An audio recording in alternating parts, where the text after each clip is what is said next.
This is a 1996 Stewart & Stevenson M1078 cargo truck. It's an LMTV truck without a winch, and there's a Caterpillar 6-cylinder diesel engine with 8,274 miles listed and unknown hours.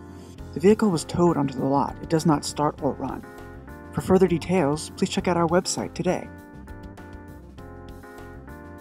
Liquidity Services provides buyers and sellers with the world's most transparent and innovative online marketplaces for surplus assets. We add new inventory weekly with merchandise from government agencies, corporate clients, and commercial businesses. Thank you for visiting Liquidity Services.